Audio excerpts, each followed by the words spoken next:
Olá, tudo bem? Eu sou Luciano Moraes, doutor em música pela Universidade de São Paulo. Esse é o canal Conversa de Violonista e eu estou seguindo com essa sequência de vídeos que tratam de uma abordagem sobre técnica. Vários assuntos diferentes têm sido tratados a respeito desse tema nos últimos vídeos que eu coloquei aqui, mas todos eles giram em torno de uma concepção muito definida, muito clara e muito precisa. O pessoal que está acompanhando com calma, com atenção os vídeos até agora, já sacou qual é essa concepção que está por trás, embasando toda a produção do canal. A ideia principal é de que todas as artes são integradas. A antiga filosofia aristotélica falava muito da questão da arte ser, acima de tudo, uma mimesis da natureza. O que significa mimesis? Significa imitação, grosso modo, tá? A gente traduz essas palavras gregas antigas como imitação, mas na verdade elas se referiam a contextos muito mais amplos que nós não temos como reproduzir agora, né? Nesse momento, depois que passou tanto 2000 anos de história, a gente não tem muito como reconstituir o contexto dessas ideias, né? Mas o contexto que se aproxima mais da concepção aristotélica era a imitação da natureza. Isso pode, em algum momento, significar que a boa obra de arte é aquela que é representativa no sentido assim, pictográfico. Quer dizer, um bom pintor é aquele que pinta um cavalo, você vê o cavalo na pintura. Quer dizer, o cara que trata da questão figurativa de forma mais precisa, né? Mas a natureza não é isso exatamente. A natureza não é uma figura. A natureza é um processo. A natureza é um processo orgânico que prevê a sua reprodutibilidade, a sua permanência e a sua integração sistêmica. Veja essa pandemia que nós estamos vivendo agora. Isso acontece por quê? Porque a natureza é integrada. Não adianta a gente tentar confinar as pessoas, acabar com as viagens e destruir a globalização. Isso não vai resolver nada. O sistema o ecossistema, digamos assim, é caracterizado por essa enorme integração, onde o que acontece com um acontece com todos. Tudo que acontece em um determinado sistema, um ecossistema, reverbera naquilo que outros ecossistemas sofrem. E é por isso que a gente tinha que ter mecanismos mais eficientes de reagir a pandemias ou a acontecimentos assim, específicos que colocassem em ameaça uma parcela tão significativa da população. Na verdade, as pessoas têm dito que a parcela da população está sendo atingida não é tão grande, mas eu acho que isso é uma desvalorização extrema da vida humana e é uma ignorância também dos impactos secundários que vão vir decorrentes da incapacidade dos nossos sistemas de saúde de combater essa pandemia. Tudo isso acontece por causa de uma integração sistêmica, uma integração biológica sistêmica entre todos os ecossistemas separados, né, que pudessem ser considerados individualmente.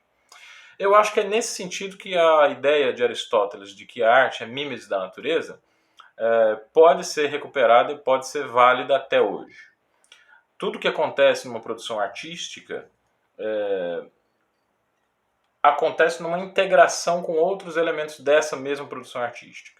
Se você considerar as produções artísticas de maneira mais ampla, as obras também estão conectadas umas em relação às outras. Então, por exemplo, as 9 sinfonias de Beethoven estão conectadas com as 104 sinfonias de Haydn, que estão conectadas com as com as 41 sinfonias de Mozart. Mozart, pelo menos na sua produção final, está conectado com a produção de Bach, que era um compositor que tratava o contraponto como um elemento básico da sua linguagem, né? E Mozart, quando conheceu as obras principais de Bach, os motetos, né, as obras corais de Bach, ele mudou totalmente a sua forma de compor e integrou na sua maneira de composição o contraponto que havia sido abandonado pelo estilo rococó, né, que é o estilo dentro do qual Mozart se criou, se formou. Né? A gente tem que lembrar que Mozart nasce em 1756, que foi um período que o estilo de composição da Europa Central estava abandonando o contraponto em favor de construções de música, construções composicionais um pouco mais claras, um pouco mais diretas, de comunicação um pouco mais direta. É isso que a gente chama de estilo rococó, né? Um pré-estilo clássico, vamos dizer assim. Então Mozart se volta para Bach, entende que ali havia alguma coisa importante a ser aprendida e escreve as suas últimas 3 sinfonias, o Requiem, né? A Flauta Mágica e algumas outras peças menores, assim, para piano, que evocam essa ideia, né, do contraponto, e morre logo em seguida. Enfim, não teve tempo, né, de aplicar em muitas obras aquilo que ele aprendeu de Bach. Então, as obras artísticas, elas estão o tempo inteiro fazendo esse bate-bola, fazendo vamos pensar assim, essa resposta sistêmica a outras formas de arte, tá? Qualquer pedacinho de arte que você pegar para analisar vai ter essa mesma característica, essa característica de integração sistêmica, tá? E aqui nós vamos chegar no tema do vídeo, que é juntar dois assuntos que têm sido rebatidos aqui com alguma frequência, né? O Felipe, no vídeo que eu comento sobre a técnica segoviana, o vídeo número 115, o Felipe que é luthier também, eu estou aí recomendando a gente conhecer o trabalho dele, dialogar com ele. Ele deu até algumas dicas interessantes para usuários do canal que estavam com problemas aqui de cordas e tal. O Felipe pediu para eu falar de treinado em cordas duplas, tá? Em outras situações, as pessoas têm me perguntado a respeito de como estudar trêmulo. E o pedacinho do vídeo dos estudos técnicos de Segovia que eu escolhi para fazer a última live, que eu não coloquei ao vivo, não sei se alguém tem interesse que deixe colocado ao vivo também, mas a última live foi sobre uma parte só desses exercícios técnicos de Segovia, que é justamente a parte de arpejos. Então pensem, parecem assuntos diferentes. Arpejos, trêmulo e treinado em duas cordas. Parecem assuntos diferentes, mas eles se relacionam de maneira sistêmica e orgânica, e é nesse sentido que estudar arpejo tem um impacto muito grande no estudo do trêmulo, que tem um impacto muito grande no estudo do treinado em duas cordas. Tá? Vamos falar um pouco então sobre arpejo e na ligação que o estudo de arpejo tem a ver com o estudo de trêmulo, e sempre ter na cabeça essa ideia de que tudo que a gente estuda em um setor na arte reverbera em outro setor. Eu iria até mais longe, né? Eu diria que tudo que a gente estuda, se você lê bem, se você é um bom, vamos dizer, leitor da alta literatura, você vai ser um músico mais criativo. Se você é um escritor e tem conhecimentos musicais, aquilo vai reverberar na sua produção da escrita. A mesma coisa para o cinema, para as artes visuais, né? Sempre que eu visito um país novo, uma cidade nova, eu faço sempre questão de visitar um museu, porque eu acho que ali o museu é um manancial de ideias. O processo pelo qual esse conhecimento mais amplo artístico se torna conhecimento musical é extremamente complexo. É muito difícil discutir como é que isso acontece, mas ele acontece. Então a gente não pode perder de vista essa possibilidade de integração entre ideias artísticas. Mas vamos ficar só na parte técnica, tá? O arpejo, bom, vamos pensar que devido ao fato de a maioria das mãos ter o dedo mindinho menor do que os outros dedos, a maioria dos exercícios de arpejo são feitos para serem feitos com indicador médio anular e o polegar, claro, né, que é a constante assim, no arpejo. Vamos fazer uma aula de matemática? Nós temos algumas possibilidades de combinação sequencial se nós temos só três elementos. I-M-A, I-A-M, M-I-A, M-A-I, A-M-I e A-I-M. Sendo que o último que eu queria chegar porque essa é a fórmula de arpejo que vai me dar a ponte com o elemento técnico trêmulo, tá bem? Então, vamos pensar que o polegar é a constante dessa conta, né, fatorial de combinação de elementos. E imaginar que todas as fórmulas de arpejo são desenvolvimentos ou aplicações da sequência I-M-A ou A-M-I. Todas as fórmulas possíveis de arpejo são combinações dessas duas direções. Por isso que às vezes alguns tratados, alguns professores de música recomendam que os alunos comecem estudando arpejo com essa fórmula aqui, ó.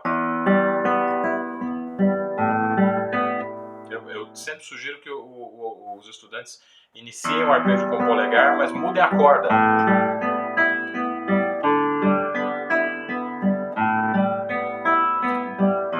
Tá certo? Porque o polegar também acostume com essa mobilidade. Ele é o elemento constante, mas ele precisa ser submetido também a um processo de variabilidade, porque senão você aprende a tocar, você não aprende a explorar a distância entre o polegar e o indicador, que é necessário explorar também.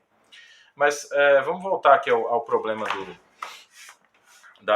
por que evitar essa fórmula de arpejo de 6 notas? Porque a gente não está preparado, a gente não estudou ainda essa sequência do indicador para o anular e a sequência do anular para o indicador. São movimentos opostos. Para você combinar dois elementos opostos, cada um deles tem que ser estudado separadamente e você tem que desenvolver uma destreza, uma desenvoltura nesses elementos separadamente. Então eu sugiro começar por 4 notas.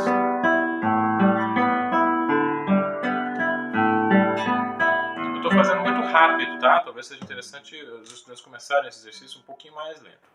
Mas uma vez que você entendeu o que é polegar e indicador, depois médio e anular, eu vou falar mais para frente qual é o principal elemento que tem que ser estudado nessa sequência de arpejo. Depois que a gente compreendeu isso, é possível inverter a segunda parte do arpejo. Então eu toco ainda PI, mas eu faço AM, anular médio, ao invés do polegar indicador médio anular, eu faço polegar indicador anular e médio. Então, novamente, né, a fórmula inicial, faz de conta que eu fiz 2 vezes.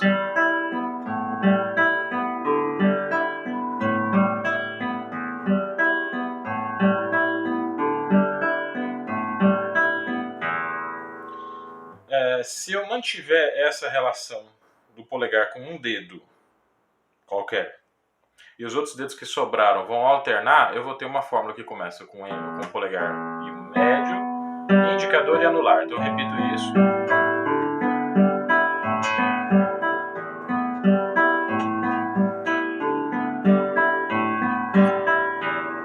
E o contrário seria começar com o médio e fazer anular e indicador.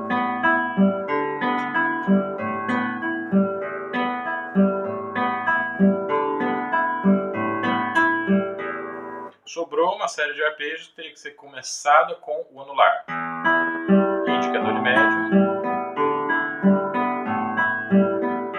E a última fórmula seria com o médio logo em seguida o anular.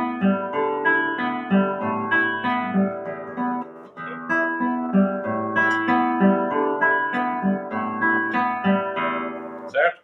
É preciso repetir muito essas fórmulas. É preciso familiarizar muito com elas, é preciso adquirir até um certo grau de tônus, um certo grau de resistência muscular para fazer cada uma dessas fórmulas. E compreender que, por exemplo, a primeira é a direção claramente estabelecida entre do indicador para o anular. E a segunda fórmula, que é polegar indicador anular e médio, está já no sentido contrário. Quer dizer, eu toquei o indicador e fiz anular e médio. É como se eu fizesse AMI, só que com o anular atrasado, vamos dizer assim. Ele é antecipado pelo indicador.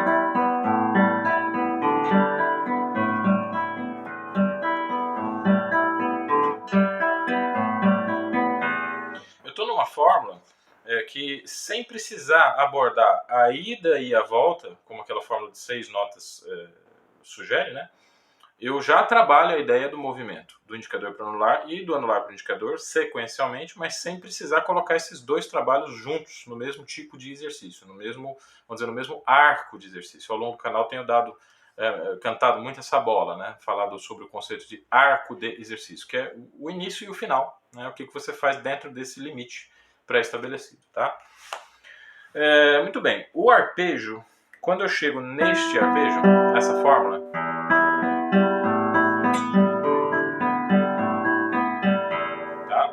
eu posso começar já a trabalhar a ideia do trêmulo, porque o trêmulo ele é exatamente essa sequência, P-A-M-I, mas com os 3 dedos tocados na mesma, operando, né, na mesma corda. Então seria... Estou indo com meu polegar até a terceira corda porque ela parou de ser usada, né, pelo indicador médio anular.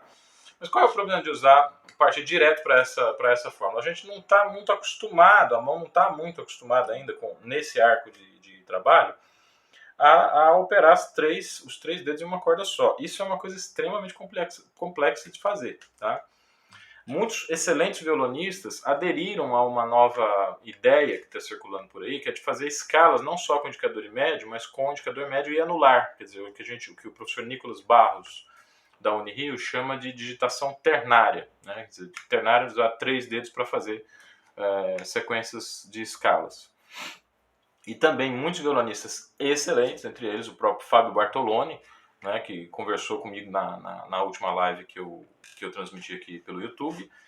Ele falou, né, na verdade ele não conversou comigo na live exatamente, mas a gente conversou sobre isso num grupo de WhatsApp de violonistas dos quais nós fazemos parte, que ele é um violonista binário incorrigível. Ele prefere a regularidade de peso, dinâmica e timbre da digitação binária, né? Mas isso não significa que ele não saiba fazer a digitação ternária. Um bom violonista sabe fazer de tudo, mas escolhe aquilo que é conveniente para a sua formação musical, para a sua expectativa estética, né, para aquilo que ele almeja atingir musicalmente. De qualquer maneira, essa celeuma entre a digitação binária e a ternária só nos mostra que existe um problema aí. Algumas pessoas preferem lidar com esse problema, outras pessoas preferem contornar esse problema, às vezes até evitar. Mas o problema está lá. né? Então, como resolver esse problema? Como abordar esse problema no trêmulo, que é um tipo de efeito que vai exigir 3 dedos de tamanhos diferentes acionando uma mesma corda? Ora, aos poucos, claro. Pega então essa fórmula e escolhe 2 dedos para atuarem na mesma corda. Depois você comprime isso e passa a ter os 3 dedos atuando na mesma corda. Então, uma sugestão inicial seria...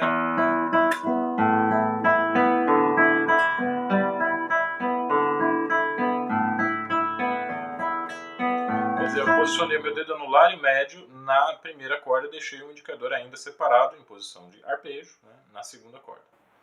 Eu sugiro, na verdade, alguma coisa melhor ainda, que seria colocar o anular e o médio na segunda corda, porque o trêmulo ele é um efeito complicado de produzir, mas ele é mais fácil quando feito na primeira corda. A grande dificuldade do trêmulo está quando ele está na segunda corda, razão pela qual muitos violonistas que tocam, por exemplo, Recuerdo da Alhambra, né, acabam fazendo um dedilhado que eu considero muito incorreto, que é dedilhar a peça inteira na primeira corda. Mas o próprio Tárrega escreveu que ele queria o dedilhado na segunda corda. Ele quer aquele timbre um pouco mais velado, um pouco mais escuro, especialmente na primeira parte, que é em tom menor. A segunda parte, que é em tom maior, ele especifica que o trêmulo aconteça na primeira corda, que é uma corda mais brilhante. Então vocês vejam que o dedilhado do Tárrega tem um sentido musical, né? Tem uma proposta musical que a gente... Enfim, seria interessante que a gente desse ouvidos a essa proposta. Mas então, por isso que eu recomendo que esses exercícios de trêmulo, que são feitos em velocidade muito lenta, sejam feitos sobre a segunda corda. Isso vai limitar a minha ação do polegar, mas eu posso repetir esse exercício quantas vezes for necessário. Então o exercício ficaria assim.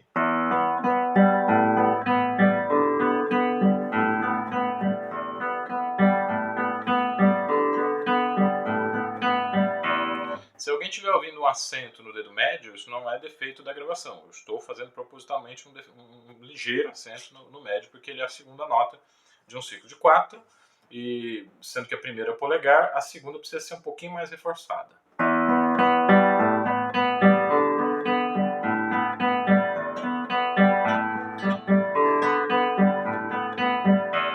Certo? Num segundo momento, a gente faz com que 2 dedos trabalhem na outra corda, quer dizer, a corda que está sendo acionada por um dedo só. Seria óbvio.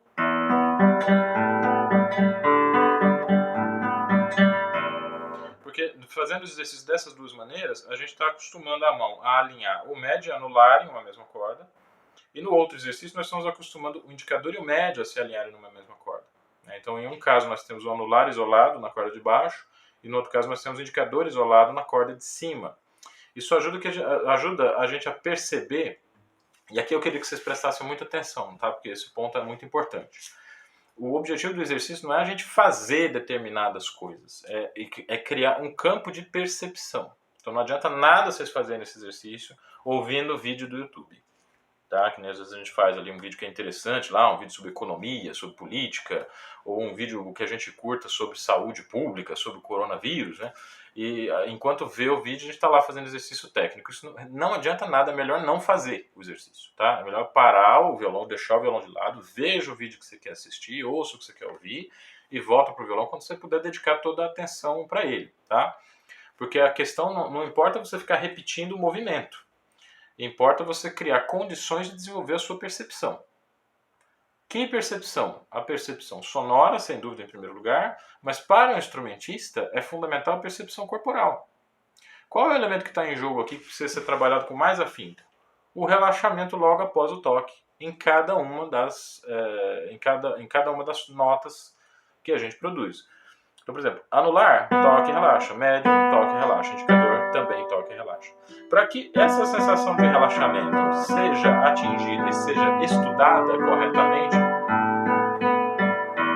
não basta estudar lento. Tem que estudar lento, mas estudar lento prestando atenção no quê? Qual é a diferença de posição da mão quando você toca assim, com cada dedo um dedo em cada corda, e quando você toca assim? É um pouquinho mais inclinado, sabe? O pulso, ele tem... Estou vendo aqui na câmera se vocês conseguem enxergar, né? Isso aqui é uma coisa, isso é outra. Talvez eu esteja exagerando o movimento, para vocês perceberem o movimento, né? Talvez seja interessante que esse movimento não acontecesse de forma tão visível, mas ele acontece. E a gente tem que sentir o movimento. Lembrando sempre que alguns movimentos que não são vistos são sentidos como vetores de direção. Então, o vetor para essa direção, a gente pode sentir esse vetor sem necessariamente alterar a posição. Então, eu posso estar aqui e fazer isso. Eu estou sentindo que a minha mão está um pouquinho... Eu estou empurrando o meu dedo médio um pouquinho para baixo, né, para que ele alcance o mesmo nível do toque do anular. Eu tenho que sentir isso. Tem que ter uma sensação neuromotora correspondente a esse posicionamento, a esse deslocamento. Não é Tai Chi... Não é...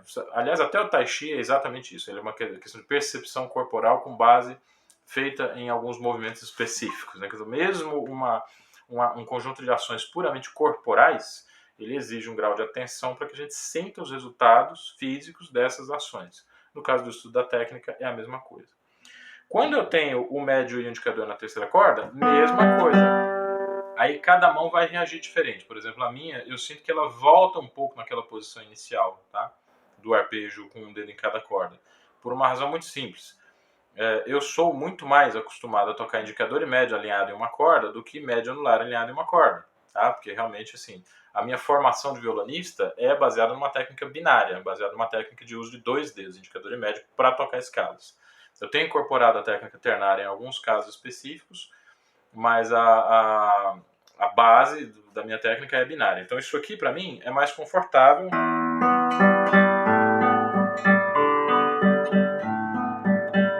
do que isso.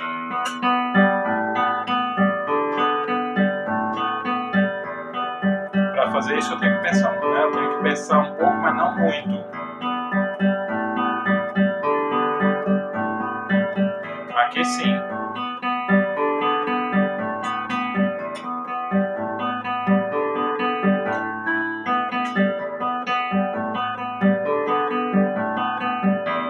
É legal que a velocidade vai aumentando, né? A gente vai conseguindo tocar cada vez mais rápido, mas a sensação neuromotora do relaxamento, a sensação de que os dedos estão tocando e abrindo, ela precisa se manter em todos os andamentos, tá? Bom, a consequência mais natural desse exercício é depois que você passa, assim, vamos dizer, 5 minutos com... Primeiro é preciso começar, vamos recapitular. Primeiro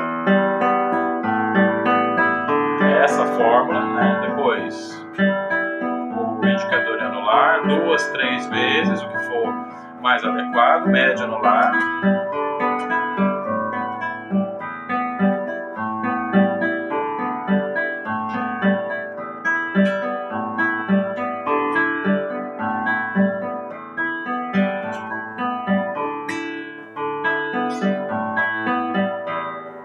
Agora começa a reunir os dedos aos poucos. Segunda corda, anular e médio.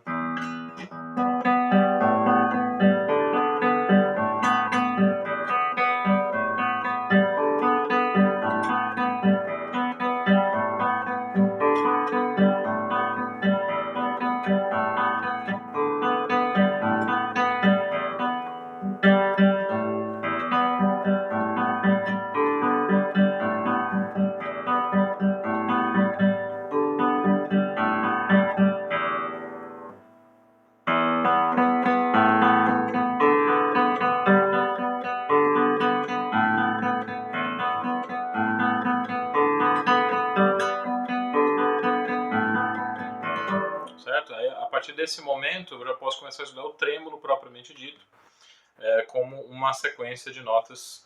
Deixa eu ver qual a minutagem do vídeo aqui, que a luz não está deixando eu ver. Tá, 23 minutos temos ainda para fechar, para chegar até não mais que meia hora com essa conversa, tá? Dizer que a partir desse momento, nesse andamento, já é possível estudar algumas peças de trêmulo, tá? Peças em andamento muito lento. Não tem tanta coisa assim em nível médio, tá? Circulou pela internet em algum momento uma sequência de baixos baseada em folia de Espanha, com trêmulo na primeira corda, né? Que era... Como é que era?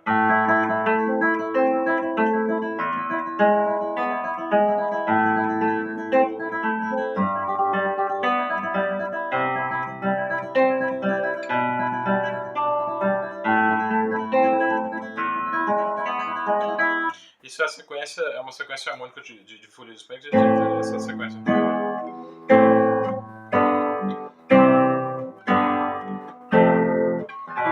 Seria isso. Algumas variantes fazem o Sol maior voltar para o Lá maior. Eu não sei como Existe uma tese de doutorado escrita sobre folia de Espanha do violonista Flávio Atro, né, um excelente violonista, uma excelente tese. Vou comentar aqui esse trabalho em algum momento aqui do canal, tá? Mas essa sequência de acordes, na verdade, a gente pode fazer como um campo de estudo do trêmulo. Eu sugeri que a gente transpusesse essa sequência para uma quarta abaixo, fizesse toda a sequência de Espanha em Mi menor,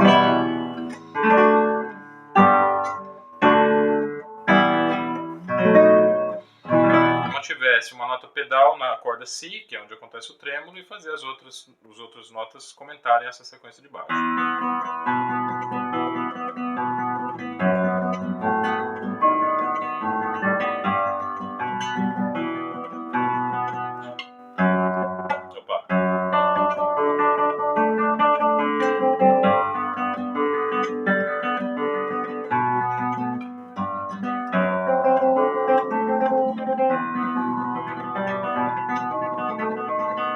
Etc. Fazer algum exercício assim, baseado na folia de Espanha para que o trêmulo acontecesse na segunda corda.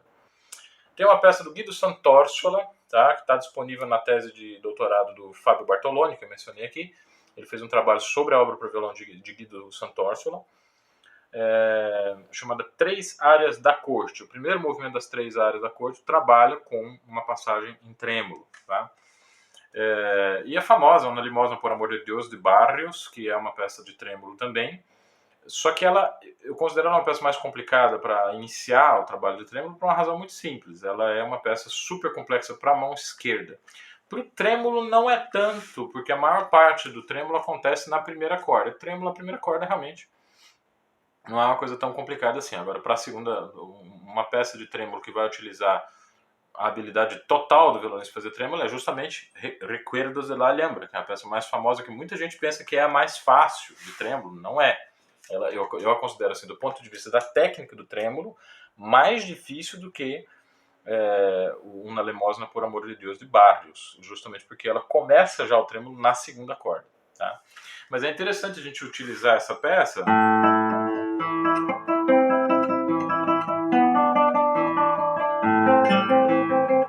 para desenvolver uma percepção que é a seguinte: a mudança de uma nota para outra no trêmulo, sabe? É que a gente precisa realmente ter um certo cuidado em fazer com que essa passagem, por exemplo, do Mi para o Ré,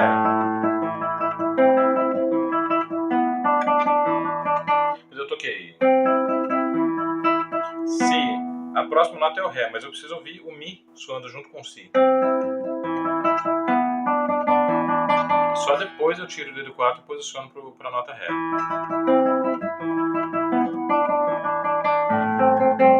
Ainda ouvindo Ré, ainda ouvindo Dó. Quer dizer, trabalhar as mudanças de posição sempre assim, um pouquinho, manter uma coincidência de sonoridade, uma coincidência de ressonância entre a última nota do trêmulo e a primeira nota do próximo tempo. Tá? Isso é fundamental para manter a continuidade do trêmulo, o legato do trêmulo. Tá certo? Então essa aí é a relação principal que a gente tem como estabelecer entre o arpejo e o trêmulo. Felipe, e o trinado em duas cordas? O trinado em duas cordas, eu tenho que dizer já de saída que ele é um efeito que não tem especial apreço, tá? Porque ele veio por uma intenção de imitar o trinado do cravo, e o cravo é um instrumento diametralmente oposto aos instrumentos de cordas dedilhadas. Do ponto de vista histórico, o cravo e o alaúde conviveram mais ou menos na mesma época. O alaúde era um instrumento utilizado exatamente para evocar efeitos que o cravo não podia produzir. E um desses efeitos é exatamente o trêmulo como ornamento, e não como... Esse trêmulo suave, delicado, que por ele ser tocado em uma corda que não... ser tocado sem o ataque da mão direita, ele tem uma delicadeza, ele tem uma suavidade que o coloca como realmente um ornamento, né? Isso é muito mais bonito e era preferível, inclusive, como ornamentação pelos ouvidos dos compositores barrocos. O trêmulo em duas cordas...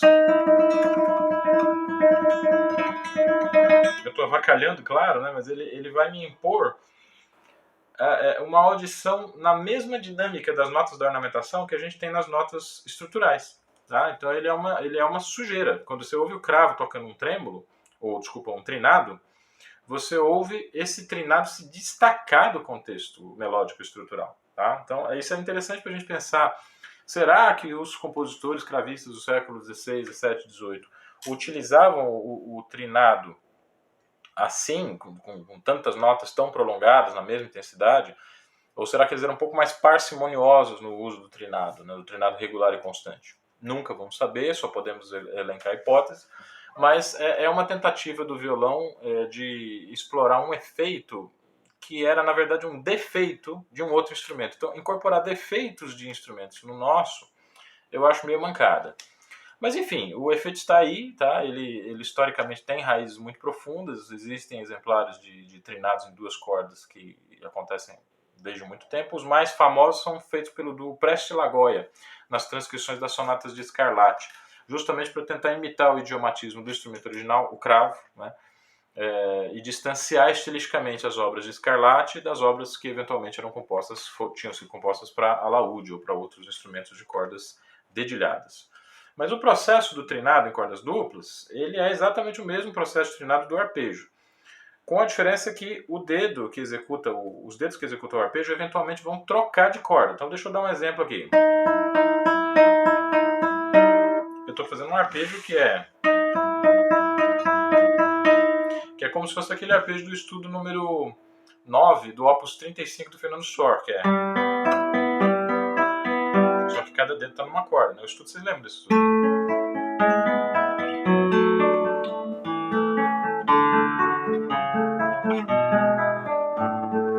Uma gracinha de peça, eu recomendo todo mundo tocar, é um estudo não muito difícil, assim, 2 anos de violão, vocês já conseguem tocar muito bem, às vezes até menos, tá? Mas é essa sequência, polegar terceira, indicador segunda e médio na primeira.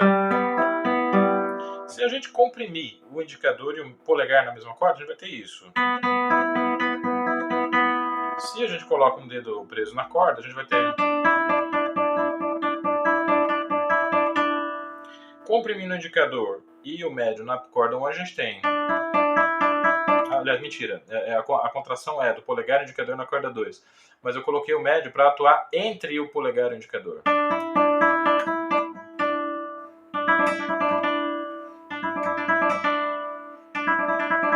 Vai fazendo mais lento. Sempre respeitando o acento da última nota, porque o trinado em duas cordas, ele normalmente nos leva, através de um crescendo, para a nota estrutural de chegada. Né? Esse é o resultado que normalmente se vê.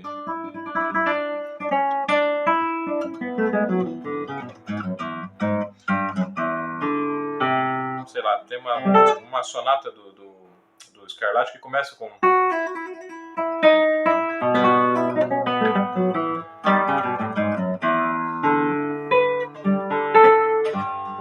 Eu não vou me lembrar dela agora, mas depois, num próximo vídeo do canal, eu vou comentar que sonata é essa. Uma sonata tem um arranjo muito bonito do Manuel Barrueco, né?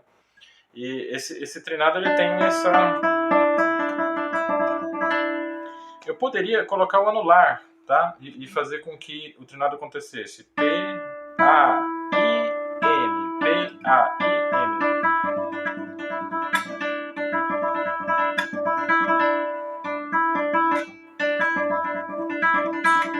Teria que estudar isso, né, para atingir velocidade, mas o processo de aquisição de velocidade no trinado é exatamente o mesmo que a gente usa, né, para adquirir velocidade em arpejos ou em trêmulos, né? Lento e com variedade de ritmo.